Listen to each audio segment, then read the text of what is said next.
رسولullah صلی اللہ علیہ وسلم کے فیصلے کو تسلیم کرنے کے 3 درجے ہیں۔ پہلا درجہ اعتقاد کا ہے کہ جو آپ صلی اللہ علیہ وسلم نے فرمایا وہ برحق اور سچ ہے، اور دوسرا درجہ یہ ہے کہ زبان سے اقرار کرے کہ جو کچھ آپ صلی اللہ علیہ وسلم نے فیصلہ فرمایا وہ بالکل درست ہے، اور تیسرا درجہ یہ ہے کہ اپنے مقدمات کا فیصلہ رسول اللہ صلی اللہ علیہ وسلم کی طرف لے کر جائے، اور آپ صلی اللہ علیہ وسلم کی زندگی میں آپ کے پاس اور آپ صلی اللہ علیہ وسلم کی زندگی کے بعد شریعت مطہرہ موجود ہے۔ یہ شریعت مطہرہ سے فیصلہ کرانا گویا کہ آپ صلی اللہ علیہ وسلم کا فیصلہ ہے۔ الحمدللہ وکفی والصلاة والسلام علی سیدنا محمد المصطفیٰ واحمد المجتبی وعلی آلہ الاتقیاء واصحابہ الاصفیاء، اما بعد فاعوذ باللہ من الشیطان الرجیم، بسم اللہ الرحمن الرحیم۔ فلا وربك لا يؤمنون حتى يحكموك فيما شجر بينهم ثم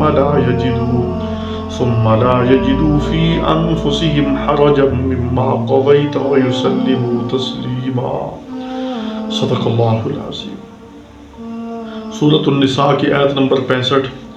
اس آیت میں رب العالمین نے رسول اللہ صلی اللہ علیہ وسلم کے فیصلے کو دل سے تسلیم کرنے والے کے لیے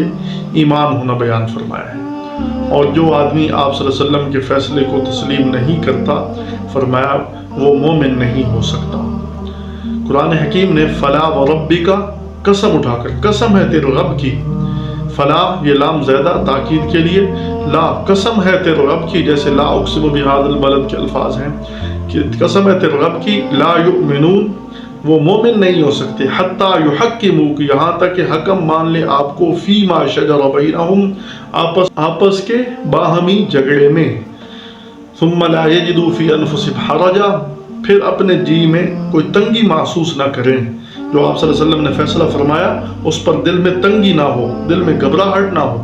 کہ یہ فیصلہ تو ایسے نہیں، ایسے ہونا چاہیے نہیں۔ فرمایا مما قضیت ویسلموا تسلیما، اور دل و جان سے آپ صلی اللہ علیہ وسلم کے فیصلے کو تسلیم کر لیں۔ تو آپ صلی اللہ علیہ وسلم کے فیصلے کو ماننا اس کے 3 درجے ہیں۔ پہلا درجہ یہ ہے کہ آپ صلی اللہ علیہ وسلم کے فیصلے کو اعتقاداً مانا جائے، یہ اعتقاد رکھا جائے کہ جو بھی آپ صلی اللہ علیہ وسلم نے فیصلہ فرمایا وہ بالکل برحق ہے اور درست ہے، اور دوسرا درجہ یہ ہے کہ زبان سے اقرار بھی کرے کہ آپ صلی اللہ علیہ وسلم نے بالکل درست فیصلہ فرمایا، اور تیسرا درجہ یہ ہے کہ اپنے قضیہ، اپنے مقدمہ آپ صلی اللہ علیہ وسلم کے پاس لے جائے اور کہیں نہ لے جائے۔ اگر آپ صلی اللہ علیہ وسلم کے علاوہ کسی اور کو ترجیح دے گا تو گویا کہ اپنے دل کے روگ کا علاج کرے۔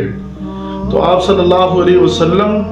امت کے رہبر رہنما بھی ہیں، رسول بھی ہیں، امت کے ہادی و مہدی بھی ہیں، اور امت کے لیے قاضی اور جج بھی ہیں۔ اللہ تعالیٰ نے مقرر کر دیے، یہ نہیں کہ ہمارے مقرر کرنے سے وہ مقرر ہوں گے ثالث، نہیں، بلکہ وہ اللہ تعالیٰ نے ثالث مقرر کر دیے، اور ایسا ثالث مقرر کر دیا جن کا علم قطعی ہے، علم یقینی ہے، خود رب العالمین سے بذات خود انہوں نے علم حاصل کیا، تو اللہ تعالیٰ نے وہ مقرر کر دیے۔ اب ہماری ذمہ داری ہے کہ اعتقاداً بھی تسلیم کریں، زبان سے بھی اقرار کریں، اور تیسرا نمبر یہ ہے کہ اپنے مقدمات آپ صلی اللہ علیہ وسلم کے پاس لے کر بھی جائیں۔ اب جو پیچھے ہم نے واقعہ پڑھا، حضرت عمر رضی اللہ عنہ نے بشر نامی آدمی کو قتل کر دیا، تو اس کے بارے میں یہ لوگ آپ صلی اللہ علیہ وسلم کے پاس گئے اور مقدمہ جا کر درج کیا کہ دیکھو وہ عمر نے ہمارے ایک مسلمان کو قتل کر دیا۔ آپ صلی اللہ علیہ وسلم فرمانے لگے ما کنت اظن عمر یجترئ علی قتل رجل مؤمن، فرمایا کہ میں یہ گمان نہیں کرتا کہ عمر رضی اللہ عنہ ایک مومن کے قتل کرنے پر جرأت کرے۔ تو آپ صلی اللہ علیہ وسلم کے فرمان سے بھی یہ بات واضح ہو رہی ہے کہ عمر سے ایسا کام نہیں ہو سکتا، وہ مومن ہی نہیں تھا جو آپ صلی اللہ علیہ وسلم کے فیصلے سے راضی نہیں ہوا۔ اور دوسرا کہ فیما شجر بینہم، قرآن حکیم فرما رہے ہیں آپس میں جھگڑے، آپ کے اعتقادی جھگڑے ہوں وہ آپ صلی اللہ علیہ وسلم سے حل کراؤ، آپ کے جو ہے نا معاملات ہوں، حقوق ہوں، آپ کے دنیاوی معاملات ہوں تو وہ آپ صلی اللہ علیہ وسلم سے حل کرواؤ، اور ہر معاملے میں آپ صلی اللہ علیہ وسلم کے فیصلے کو اعتقاداً بھی تسلیم کرو، زبان سے بھی اقرار کرو، اور تیسرے نمبر پر اپنے مقدمات آپ صلی اللہ علیہ وسلم کے پاس لے بھی جاؤ۔ اور تیسرا مسئلہ یہ معلوم ہوا کہ آپ صلی اللہ علیہ وسلم نے جو فیصلہ صادر فرمایا اس میں قولاً عملاً تنگی نہیں ہونی چاہیے۔ اگر تنگی محسوس کرو تو پھر اپنے دل کا علاج کرو۔ اس کی میں مثال دیتا ہوں۔ اب تیمم ہے،